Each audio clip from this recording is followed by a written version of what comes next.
কতবার বোঝাবো বলো। পর্ব 41। এই না নিজের দিকে তাকায় একবার, পেছনে হাতের বাঁধন আর একটু মজবুত করে জবাব দেয়, না মানে আরেকজনের হেল্প হলে। পুরো কথাটা বলতে পারলো না। বাচ্চাদের মতো অকৃত্রিম মুখে রিকের দিকে তাকিয়ে রইল। রিক এই বাড়িতে কারোর সঙ্গেই পরিচিত নয়, তবু তড়িৎ বেগে একজনের নাম মস্তিষ্কে ধাক্কা খেলো। সে 1 সেকেন্ড প্লিজ বলে দৌড়ে গিয়ে নওরিনকে ধরে নিয়ে এলো। এই মেয়েটার সাথে ওর পরিচিত হয়েছিল, আশা করা যায় সে হেল্প করবে। নওরিন দরজার আড়ালে এনার অবস্থা দেখে ভেবাচাকা খেয়ে যায়। জিজ্ঞাসু দৃষ্টিতে রিকের দিকে তাকাতেই রিক হিস করে বলে, ওনাকে একটু হেল্প করো প্লিজ। নওরিন ভিতরে ঢুকে দরজা বন্ধ করে দিল। রিক একটা স্বস্তির নিঃশ্বাস ফেলে অপেক্ষা করতে লাগলো। খোলা আকাশের নিচে স্টেজ, ফেরি লাইটের রোশনায়ে ঝলমল করে উঠছে জমিদার বাড়ির ছাদ। গার্ডরা নিজেদের অবস্থান নিয়েছে, গেস্টরা সবাই অধীর আগ্রহে অপেক্ষা করছে। স্নেহা খান বেশ কিছুক্ষণ ছাদের উপরে ছিলেন, তারপর নাক মুখ বেঁকিয়ে ছাদ থেকে নেমে গেলেন। তানভীর ফিরে এসে বিয়ের অনুষ্ঠানে যোগ দিয়েছে। জাভেদ আনসারের খবর নেই, তিনি ভোর সকালে নাকি বেরিয়ে গেছেন। আলমগীর, আতাউর, রিক মিলে সবটা সাবাল দেওয়ার চেষ্টা করলেন। তাকবীর না চাইতেও টুকটাক হাত লাগালো, যে রোহান খান ভালো চোখে দেখলেন না। অতঃপর ইথান আগে স্টেজে উপস্থিত হলো। বরাবরের মতো গম্ভীর চেহারা, তীক্ষ্ণ দৃষ্টি, পরনে পুরুষদের জন্য নিষিদ্ধ সেই সিল্কের শার্ট, গোটানো হাতা, ভেস্টকোট, পিছনে ফিতা, হোস্টারহীন শোল্ডার হার্নেস, চুলগুলো এলোমেলো। সবাই যখন বরের দিকে তাকিয়ে, তখন রিকের নজর আটকায় সকালের পেছনে দাঁড়িয়ে থাকা সুন্দরী এক যুবতের উপর। বাঙালি নারীদের ট্রেডিশনাল ড্রেসে যেন যুবতীর লাবণ্যটা ঠিকরে বেরিয়েছে, অথচ অধর জুড়ে ঘোর বিষণ্ণতা। রিকে হৃৎপিণ্ড হু হু করে উঠল। এই না দূর থেকেই এক দৃষ্টিতে তাকিয়ে আছে ইথানের দিকে, কিন্তু ইথান সে তো ঘুরেও এলেনার দিকে তাকাবে না। মেয়েদের দিকে কি কখনো তাকিয়েছে সে? বিয়ের কাজ শুরু হলো। আলমগীর হোসেন নিজে অনুকে স্টেজে আনলেন। মেয়েটার মুখে আনন্দের ছিটে ফোটাও নেই। কাজী সাহেব উপস্থিত হলেন। আলোর নামে বিয়ে পড়ানো শুরু হলো। এরিনার দৃষ্টি তখনও ইথানের উপর স্থির। টপ টপ করে 2 ফোঁটা অশ্রু গড়িয়ে পড়ল, তবুও হুঁশ নেই। সবকিছু যেন হাতের ভিতর থেকে বেরিয়ে যাচ্ছে। চিৎকার করে বলতে ইচ্ছে করছে, দাঁড়ান ডক্টর ইথান, একটা কথা বলা হয়নি আপনাকে। আমি আপনাকে অসম্ভব ভালোবাসি। বিয়ে নাই বা করলেন, তবুও একটাবার তাকান আমার দিকে। কিন্তু কণ্ঠনালীয় আজ বেইমানি করলো। রিক একবার খুব করে মেয়েটার কাছে যেতে চাইলো, কিন্তু পারল না। হাতের মুঠ শক্ত করে নিজেকে সামলালো, জোর করে নজর ঘুরিয়ে নিল। ইথন কবুল বলার পর রিক একবার আর চোখে এইনার দিকে তাকালো, তবে খুঁজে পেল না। এবার প্রথমবারে অনু কবুল বলল না। কাজী সাহেব আবারও কবুল বলতে বললে অনু নিশ্চুপ। সে কিভাবে এই পজেসিভ সাইকো লোকটাকে বিয়ে করতে পারবে? সে তো তার ভাগ্নি হচ্ছে। কেউ কি মামাকে বিয়ে করে নাকি? লোকে ছিছি করবে অনুর নামে, বলবে টাকার জন্য ইথানকে বিয়ে করেছে। আপনার কোথায়? ও ঠিক আছে তো? কাজী সাহেব আবারও তাড়া দিলেন। অনু যেন পাথর হয়ে গেছে। ইথান ধৈর্য হারিয়ে ক্ষীণ স্বরে ওর কানের কাছে কি যেন বলবো। পর মুহূর্তেই অনুর নিষ্ঠুর কণ্ঠে ভেসে আসে, কবুল, কবুল, কবুল। আকস্মিক সবকিছু স্তব্ধ হয়ে গেল, যেন প্রকৃতি জুড়ে বিষণ্ণতার ঘোর আধার নেমে এসেছে। হেরে পড়া চন্দ্রিমা কাদম্বিনীর কোলে মুখ লুকায়। দক্ষিণ কোণে দুটো নিশাচর উচ্চস্বরে ডেকে ওঠে। রাত্রির নগরী স্তব্ধ হলেও রাত্রির পথ যেন নির্ঘুম বিনিদ্র। কর্কশ হর্ন বাজিয়ে দূরপাল্লার গাড়িগুলো একটার পর একটা ছুটে চলেছে। সেই চিরব্যস্ত পথের পাশ ধরে হেঁটে যাচ্ছে ভিনদেশী রমণী। বুকের ভিতর জমানো কান্না, তার দুচোখ ভর্তি বিষাদ, যেন সবকিছু হারিয়ে নিঃশ্বাসে। পেছন থেকে একটা বড় গাড়ির হর্ন ভেসে আসে। এই না শুনল না। গাড়িটা ওকে ধাক্কা মারতেই যাবে, তার আগেই একজোড় হাত টেনে নিল রোড সাইডে। মেয়েটা তখনও নিষ্প্রাণ পুতুল। রিকোর কাঁধ ধরে জোরে ঝাঁকুনি দেয়। মিস এরিনা, ড্যাম ইট, কি হয়েছে আপনার? এখনই কি হয়ে যেত ধারণা আছে? এই না মুমূর্ষু রোগীর মতো কিছু বলতে চাইলো, কিন্তু কথা সম্পূর্ণ হওয়ার আগে শরীরের ভার শিথিল হলো। রিক তাৎক্ষণিক আগলে নেয় মেয়েটাকে, তারপর ওখানে এই রাস্তার পাশে বসিয়ে দেয়। স্বরটা পূর্বের তুলনায় একটু নরম করে ডাকে, মিস এরিনা, শুনছেন? মেয়েটা বিমির দৃষ্টি নিক্ষেপ করে থাকে, ঠোঁট দুটো কাঁপছে। রিককে চিনল কিনা কে জানে। চাপা যন্ত্রণার বাঁধ ভেঙে হাউমাউ করে কেঁদে উঠল এলিনা। রাতের আকাশ সাক্ষী, ভিনদেশী রমণী চট্টগ্রাম জমিদার বাড়ির বড় ছেলেকে প্রচন্ড ভালোবেসেছে। কতবার বোঝাও বলো। পর্ব 42। লাজুক নববধূর মতো মেঘের আড়ালে শঙ্কিত চাঁদনি, আকস্মিক দমকা হাওয়ায় শিহরণ ফেলে যায় তনু মনে। মস্তিষ্কে সক্ষমতা ছড়িয়ে যায় শরীরের ভাঁজে ভাঁজে। ব্যস্ত নগরীর ফুটপাতে কাঠ ও লোহার তৈরি বেঞ্চটার উপর বসে আছে এরিনা। অত্যাধিক কান্না করার ফলে ফর্সা চেহারাটা লোহিতাভ বর্ণনা ধারণ করেছে। টকটকে লাল ওষ্ঠদয় ক্ষণক্ষণে কেঁপে উঠছে।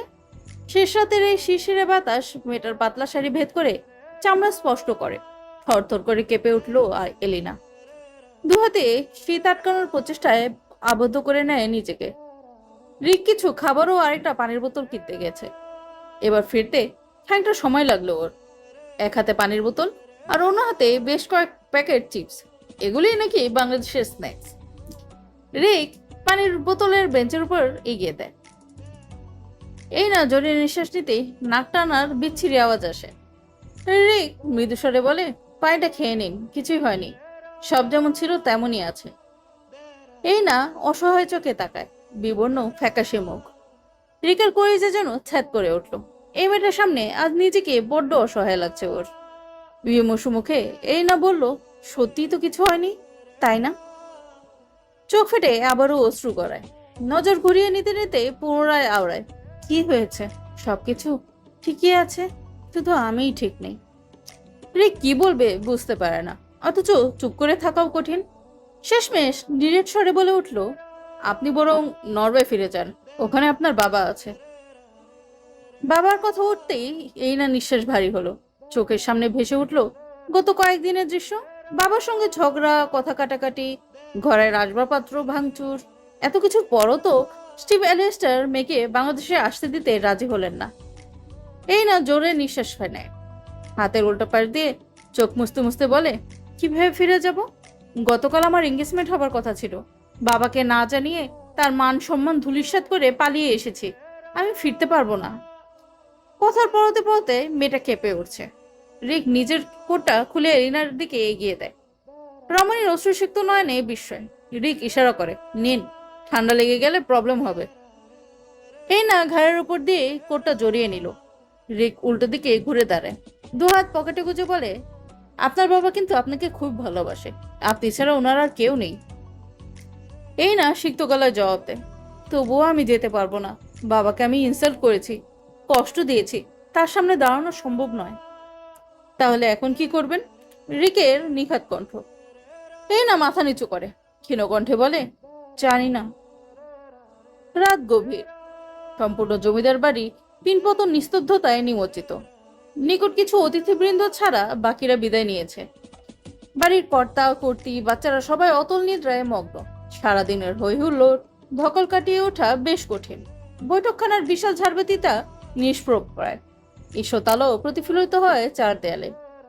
বিয়ের পর অনুকে ইথানের বেডরুমে রেখে আসা হয়েছে।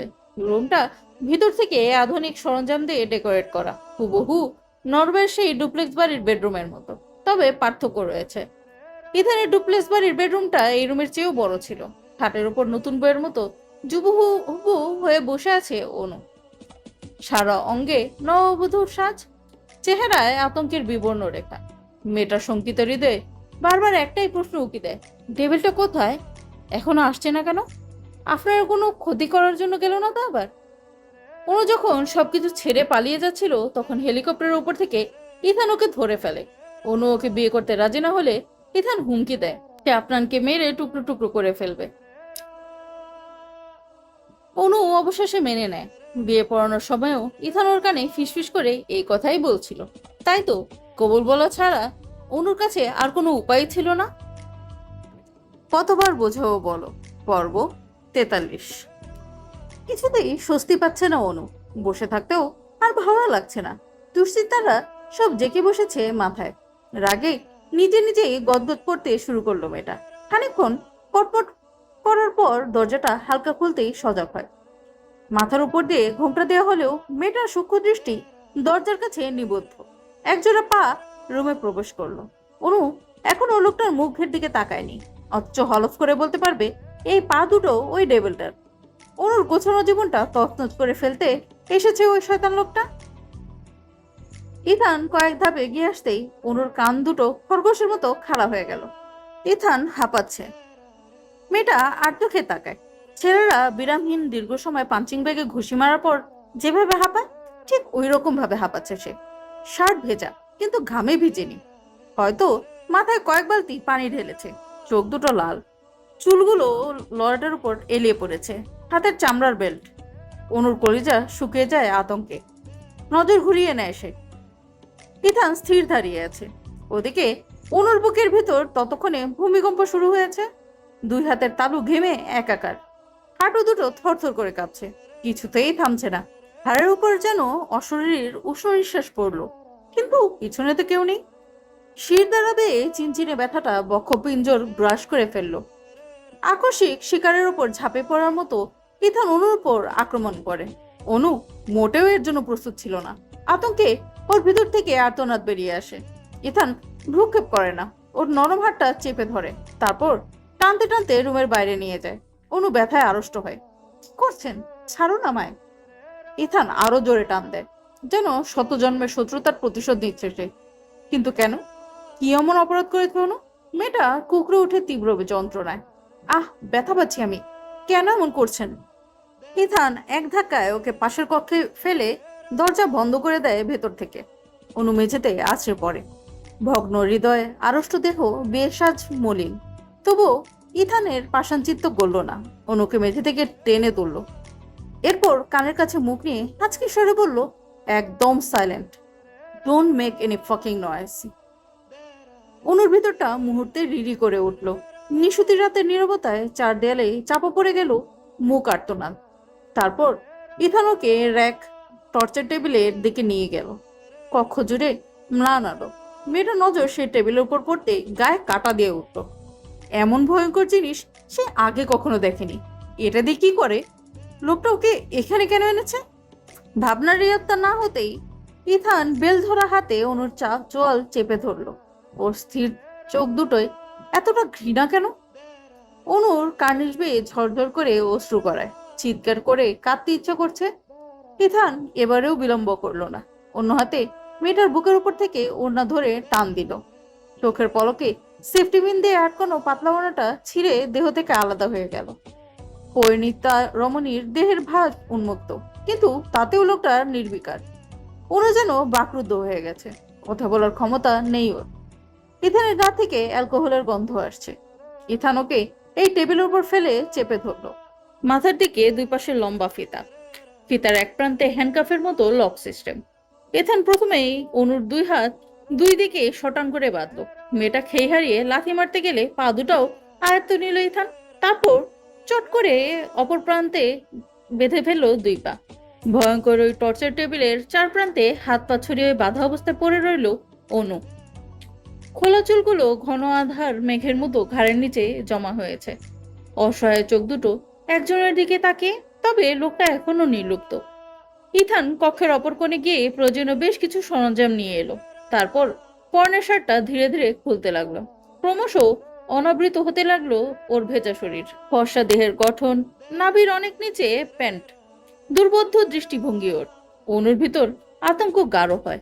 শুষ্ক ঔষধর ভিজিয়ে অনুই করে সে। প্লিজ, এমনটা করবেন না। আমি আপনার পায়ে পড়ি, প্লিজ ছেড়ে দিন আমাকে। কতবার বোঝাও বলো। পর্ব 44।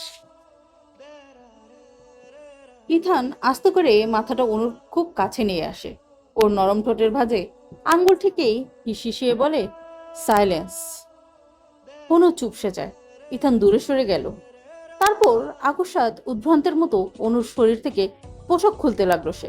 মেয়েটার কলিজা শুকিয়ে কাঠ।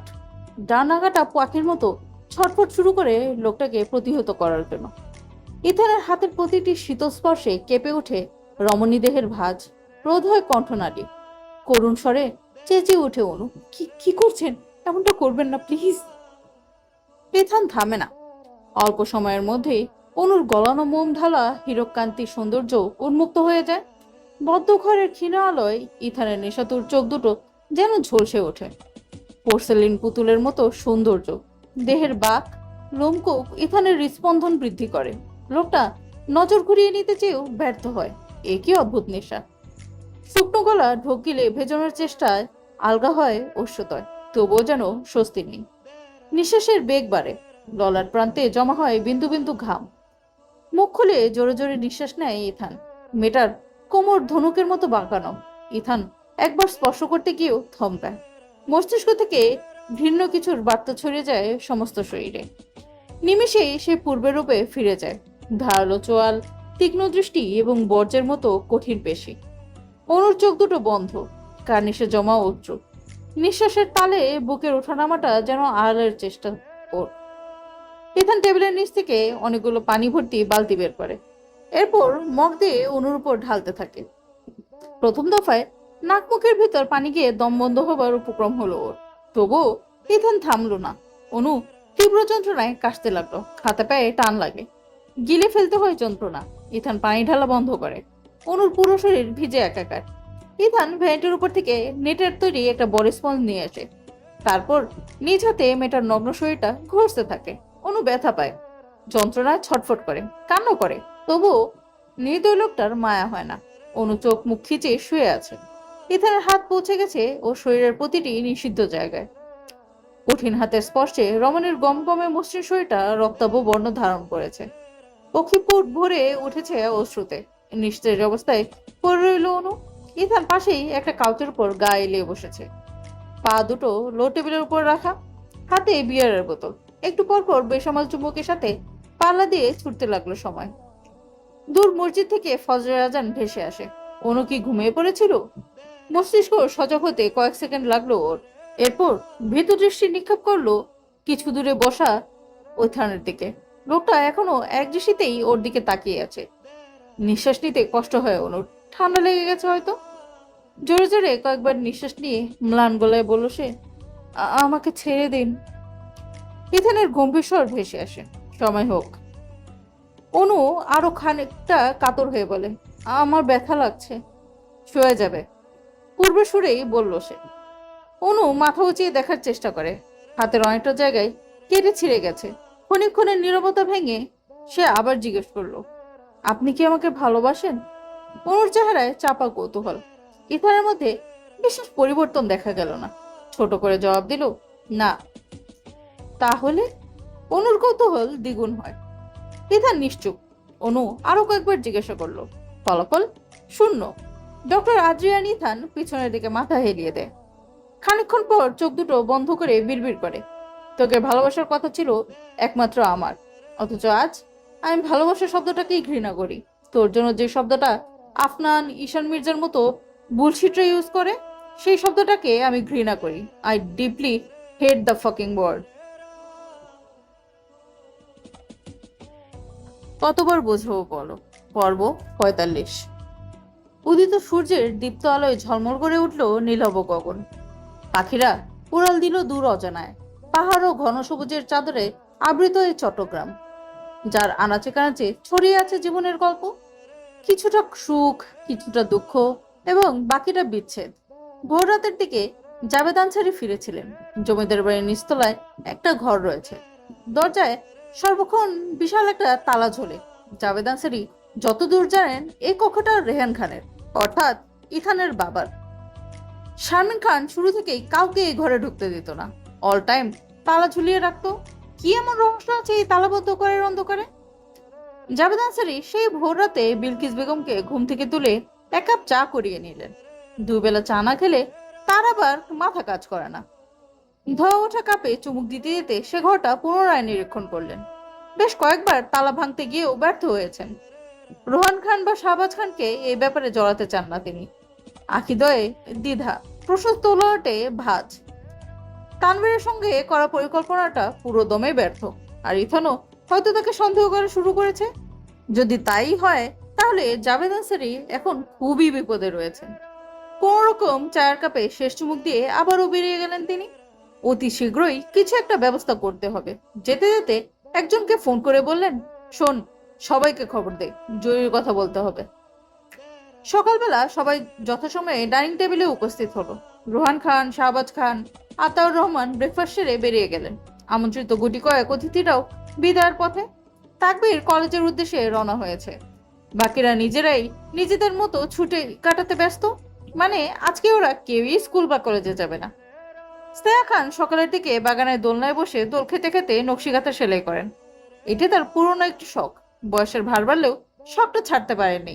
কখনো কখনো আবার মনের অজান্তেই গুনগুন করে গেয়ে ওঠেন, প্রাণ সখী রে, ওই শোন, কদম তলে বংশী বাজায় কে, বংশী বাজায় কে রে সখী, বংশী বাজায় কে, আমার মাথার বেনি বদল, দিব তারে আয়না দে।